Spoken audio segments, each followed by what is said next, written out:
Selamat datang di channel Ye Chen Ping Mania. Terima kasih kepada Tuan Rahim Awang dan Tuan Mohriduan yang sudah berlangganan di channel Ye Chen Ping Mania. Semoga dilancarkan rezekinya dan diberikan umur panjang yang penuh keberkahan. Terima kasih kepada semuanya yang sudah like dan subscribe. Semoga selalu diberikan kesehatan dan kesuksesan. Naga tak terkalahkan bab 7392 sampai bab 7393. Pada dini hari, penerbangan Ye Chen mendarat dengan lancar di Jinling. Merasa gugup, dia naik taksi segera setelah dia keluar dari bandara dan kembali ke vilanya di Thomson Yipin. Sepanjang jalan, dia masih berpikir tentang bagaimana menjelaskan jika Xiao Chu bertanya. Setelah memikirkannya, dia masih merasa bahwa menyangkalnya sampai akhir adalah solusi terbaik. Jika tidak, begitu Xiao Chu bertanya mengapa dia memiliki hubungan intim dengan Tawana selama 4 pertunjukan berturut-turut, akan sulit baginya untuk menjawab. Bahkan, Xiao Chu juga sangat bingung saat ini. Dia yakin bahwa penari laki-laki misterius itu mungkin adalah suaminya Ye Chen. Namun, dia sedikit ragu-ragu apakah dia harus sampai ke dasar masalah. Setelah semua, ia tidak memiliki bukti langsung untuk membuktikan bahwa itu adalah Ye Chen. Satu-satunya bukti tidak langsung adalah ketika penari laki-laki misterius itu di atas panggung. Telepon Ye Chen kebetulan tidak terjawab. Namun, ini tidak selalu membuktikan apa-apa. Sementara dia melamun, Ye Chen sudah kembali ke rumah. Alan dan Xiao Changkun sudah tidur. Xiao Churan mendengar suara Ye Chen membuka gerbang di lantai atas, jadi dia bergegas ke jendela. Melihat Ye Chen memasuki halaman, dia menjadi lebih gugup. Ketika Ye Chen kembali ke rumah, dia melihat tidak ada seorang pun di lantai pertama, jadi dia tahu bahwa semua orang telah kembali ke kamar mereka. Dia berganti sandal dan berjalan ke lantai atas ke kamar tidurnya dan Xiao Churan. Dia dengan lembut mendorong pintu terbuka, dan Xiao Churan kebetulan datang ke pintu. Mereka berdua saling memandang di pintu, dan Xiao Churan tampak malu. Dia buru-buru menyesuaikan rambutnya dan berkata dengan tidak nyaman, "Sayang, kamu pasti lelah setelah kembali begitu terlambat, kan?" Ye Chen memperhatikan bahwa Xiao Chu sepertinya sedikit tidak normal, tapi dia hanya bisa bermain bodoh dan berkata sambil tersenyum, "Saya tidak lelah sama sekali. Saya merasa santai begitu saya tiba di rumah." Terima kasih masih menyimak channel Ye Chen Ping Mania. Ketika Xiao Churan melihat Ye Chen tersenyum bahagia, dia merasa berkonflik. Pertama, dia berkonflik tentang penilaiannya sendiri, dan kedua dia berkonflik tentang apakah dia harus bertanya kepada Ye Chen. Dia tidak tahu mengapa, tetapi di alam bawah sadarnya, dia takut untuk sampai ke dasarnya. Jadi, dia menatap Ye Chen, tersenyum dan bertanya, "Apakah kamu akan pergi ke Shanghai lagi dalam beberapa hari?" "Ya."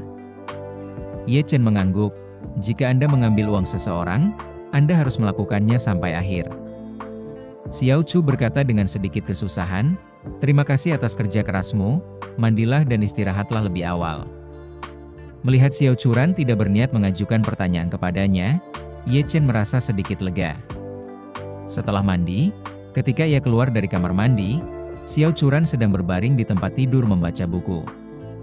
Ye Chen berbaring di sampingnya dan bertanya, "Istri, aku pergi selama beberapa hari. Apakah semuanya baik-baik saja di rumah?" Xiao Chu mengangguk dan berkata, "Keluarga kita cukup baik. Orang tua saya kadang-kadang bertengkar atau membuat komentar sarkastik satu sama lain, tapi mereka tidak banyak berselisih." "Itu bagus." Ye Chen mengangguk. Xiao Churan ingat sesuatu dan berkata, "Oh, omong-omong, ibu saya mengatakan bahwa dia tidak ingin merayakan tahun baru di Jinling tahun ini." "Tidak menghabiskan tahun baru di Jinling?" Ye Chen ingat bahwa Alan telah mengatakan sebelumnya bahwa dia ingin menghabiskan tahun baru di suatu tempat yang lebih hangat, jadi dia bertanya, apakah dia masih berpikir untuk pergi ke selatan? "Ya." Xiao Churan mengangguk, dia merasa sedikit bosan merayakan tahun baru di Jinling setiap tahun, dan dia ingin pergi ke Maladewa. Kebetulan di Jinling membuka penerbangan ke Maladewa.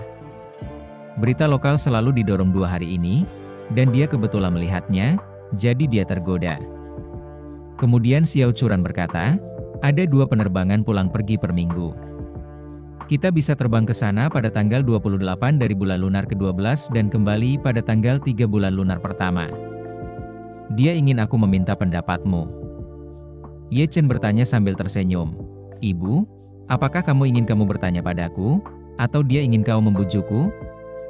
Xiao Chu tersenyum dan berkata, kamu mengenalnya dengan baik.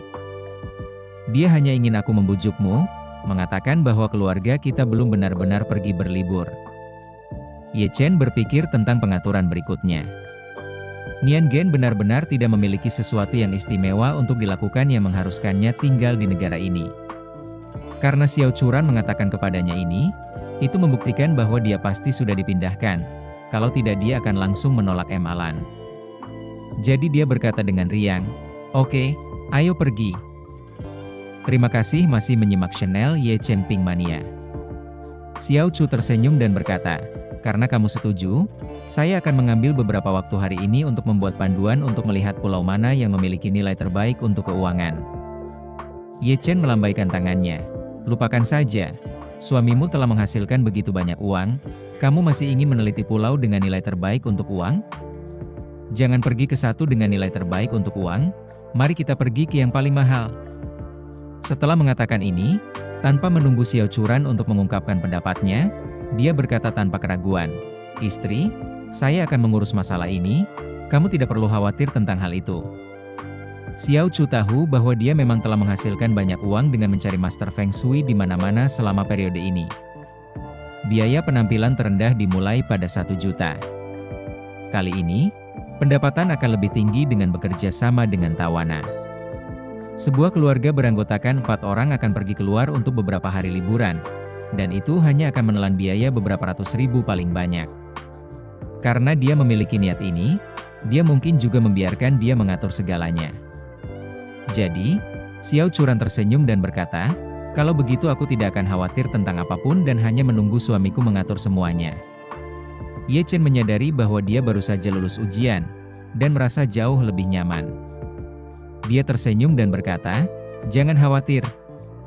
Suamimu pasti akan mengatur semuanya dengan baik. Ye Chen tidak tahu banyak tentang Maladewa, jadi dia berencana untuk bertanya kepada seseorang yang tahu tentang hal itu pada hari berikutnya. Bahkan jika orang lain tidak memberitahunya, Song Wanting telah menjadi gadis kaya sejak dia masih muda, jadi dia harus tahu lebih banyak tentang Maladewa. Keesokan harinya, Xiao Churan bangun, berkemas terburu-buru, sarapan, dan pergi ke perusahaan. Ye Chen menyambut Xiao Changkun dan Alan dan bertukar beberapa basa-basi, lalu mengeluarkan ponselnya untuk menemukan kontak Song Wanting untuk menanyakan tentang Maladewa. Ketika Song Wanting mendengar bahwa Ye Chen akan pergi ke Maladewa, dia segera mengiriminya pesan suara. Master Ye, jika Anda ingin pergi ke Maladewa, saya akan merekomendasikan White Horse Island. Ini memang tempat paling mewah di Maladewa. Makanan, hiburan, akomodasi dan pemandangan adalah yang terbaik di Maladewa. Melihat bahwa Song Wanting mengatakan demikian, Ye Chen tidak punya apa-apa lagi untuk dipertimbangkan dan segera memutuskan untuk pergi ke Pulau Baima. Dia membalas Song Wanting dengan ucapan terima kasih, dan kemudian bersiap untuk membuka perangkat lunak pemesanan tiket hotel dan tiket pesawat untuk segera membuat pengaturan untuk perjalanan. Song Wanting bertanya lagi, Master Ye, Wanting memiliki agen perjalanan yang ada. Apakah Anda ingin saya membantu Anda mengatur perjalanan Anda? Saya juga dapat mengirim jet pribadi keluarga Song kapan saja. Ye Chen tersenyum dan berkata, tidak, saya berencana untuk pergi bersama keluarga saya untuk merayakan tahun baru. Lebih baik membuat pengaturan sendiri untuk menghindari ditemukan. Ketika Song Wanting mendengarnya mengatakan ini, dia tidak lagi bersikeras. Dia tahu bahwa Ye Chen belum mengungkapkan identitasnya kepada istrinya Xiao Churan. Jika dia membuat pengaturan apapun, dia mungkin akan melakukan sesuatu yang lebih buruk dengan niat baik. Ye Chen memesan 2 villa air di Pulau Baima dan tiket pulang pergi kelas 1 untuk 4 orang ke Male, ibu kota Maladewa, di aplikasi. Pulau Baima memang merupakan kemewahan tertinggi di Maladewa, terutama selama periode tahun baru ketika harga meroket, dengan villa air seharga hampir $100.000 per malam. Tapi untuk Ye Chen, jumlah uang ini benar-benar setetes dalam ember. Jadi dia memesan kamar terbaik di sini tanpa ragu-ragu, dan juga memesan pesawat pribadi dari Malek ke pulau.